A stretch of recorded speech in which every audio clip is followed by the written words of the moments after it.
Hello friends, अगर आप भी इंग्लिश अच्छे से बोलना चाहते हो और अपनी इंग्लिश को इम्प्रूव करना चाहते हो तो इस वीडियो को एंड तक ज़रूर देखना, आपको बहुत कुछ सीखने को मिलेगा।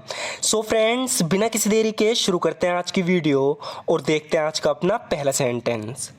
सो फ्रेंड्स, यहाँ पर ये बोल रही है कि अगर तुम हमारे निजी मामलों में दखल ना दो तो बेहतर होगा। इसे इंग्लिश में बोलेंगे it will be better if you don't interfere in our personal matters. It will be better if you don't interfere in our personal matters. तो यहाँ पर ये किससे कह रही है कि अगर तुम हमारे निजी मामलों में दखल ना दो तो बेहतर होगा। It will be better if you don't interfere in our personal matters. ऐसा करना अच्छी बात नहीं है। इसे इंग्लिश में बोलेंगे it's not a good thing to do. It's not a good thing to do, यानी ऐसा करना अच्छी बात नहीं है। It's not a good thing to do. आगे होगा फ्रेंड्स, यहाँ पर ये कह रहा है कि उन्होंने मुझे नौकरी से निकाल दिया। इसे इंग्लिश में बोलेंगे they fired me from the job. They fired me from the job. तो नौकरी से निकालने के लिए हम कौन से वर्ड का यूज़ करते हैं? फायर का। तो यहाँ पर ये कह रहा है कि they fired me from the job, यानी उन्होंने मुझे नौकरी से निकाल दिया। उनका मानना है मैं इस नौकरी के लिए सही नहीं हूँ। इसे इंग्लिश में बोलेंगे they consider me unfit for this job. They consider me unfit for this job. तो बता रहा है कि उनका मानना है कि मैं इस नौकरी के लिए सही नहीं हूँ, यानी अनफिट हूँ, सही नहीं हूँ इस नौकरी के लिए। They consider me unfit for this job. इसका जिम्मेदार टॉम है। यहाँ पर ये कह रहा है कि Tom is the one who is responsible for this. Tom is the one who is responsible for this. ये कह रहा है मुझे नौकरी से निकाल दिया गया, इसका जिम्मेदार टॉम है। Tom is the one who is responsible for this. Tom इसका जिम्मेदार है। आगे कह रहा है कि वो कभी नहीं चाहता था कि मैं ये नौकरी करूं। He never wanted me to take this job. He never wanted me to take this job, यानी वो कभी नहीं चाहता था मैं नौकरी करूं। He never wanted me to take this job. मैं कल सुबह लंदन के लिए रवाना हो रहा हूँ। यहाँ पर ये अपनी बीवी से बता रहा है कि मैं कल सुबह लंदन के लिए निकल रहा हूँ, यानी कि रवाना हो रहा हूँ। इसे इंग्लिश में बोलेंगे I am leaving for London tomorrow morning. I am living for London tomorrow morning, यानी मैं कल सुबह लंदन के लिए रवाना हो रहा हूँ। I am living for London tomorrow morning. मैं 1 या 2 दिन में वापस आ जाऊंगा। तो इसे इंग्लिश में हम इस तरीके से बोलेंगे I will be back in a day और सो।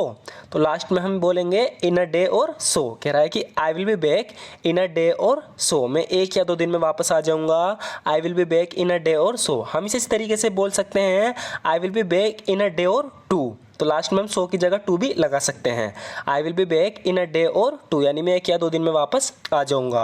यहाँ पर ये किसी से बता रही है कि उसने कहा था वो 1 या 2 दिन में वापस आ जाएगा। सो फ्रेंड्स, अब बात पास्ट में हो गई। ये कह रही है कि उसने कहा था, इसलिए हम यहाँ पर विल की जगह वुड का यूज़ करेंगे। तो इसकी इंग्लिश होगी he said he would be back in a day और सो। He said he would be back in a day or so। कह रही है कि उसने कहा था वो 1 या 2 दिन में वापस आ जाएगा।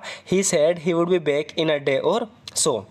लगता है सच कोई नहीं जानता। यहाँ पर ये कह रहा है कि it seems that no one knows the truth। It seems that no one knows the truth। कह रहा है कि लगता है सच कोई नहीं जानता। It seems that no one knows the truth। हमारा मिलना भाग्य में था। इसे इंग्लिश में बोलेंगे we were fated to meet। We were fated to meet. हम इस तरीके से बोल देते हैं ना कि हमारा मिलना तय था, हमारा मिलना भाग्य में था। तो इस इंग्लिश में बोलेंगे we were fated to meet. तुम और मैं एक दूसरे के लिए बने हैं। इस इंग्लिश में बोलेंगे you and I R made for each other. You and I R made for each other, यानी तुम और मैं एक दूसरे के लिए बने हैं। You and I R made for each other. काश मैंने तुमसे शादी कर ली होती जब तुमने मुझसे पूछा था। तो इस लड़के ने इससे शादी को कहा था लेकिन इसने मना कर दिया था। अब ये पछता रही है, कह रही है कि काश मैंने तुमसे शादी कर ली होती जब तुमने मुझसे पूछा था। तो इस इंग्लिश में बोलेंगे I wish I had married you when you asked me. I wish I had married you when you asked me. कह रही है कि काश मैंने तुमसे शादी कर ली होती जब तुमने मुझसे पूछा था। I wish I had married you when you asked me.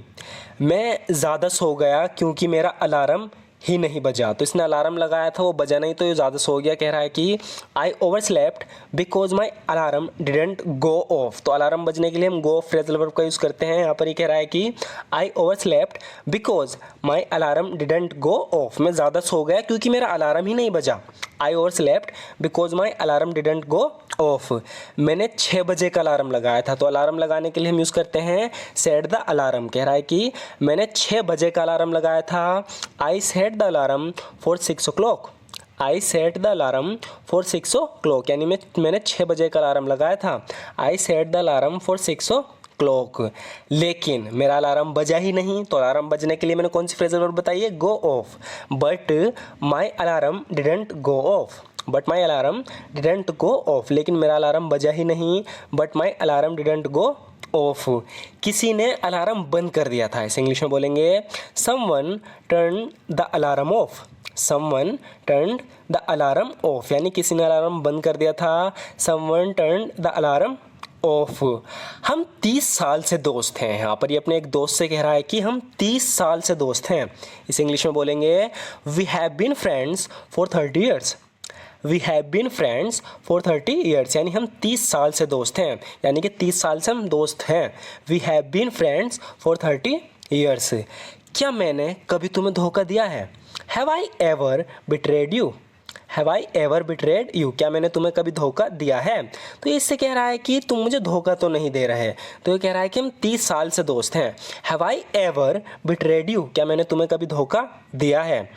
मैं कहीं नहीं जा रहा हूँ और ना ही तुम में से किसी को जाना चाहिए। तो मैंने पहले बताया है, इसे इंग्लिश में बोलेंगे आई एम नॉट गोइंग एनीवेयर, यानी मैं कहीं नहीं जा रहा हूँ। आगे कह रहा है कि और ना ही तुम में से किसी को जाना चाहिए, तो इसके लिए हम यूज़ करेंगे and neither should any of you.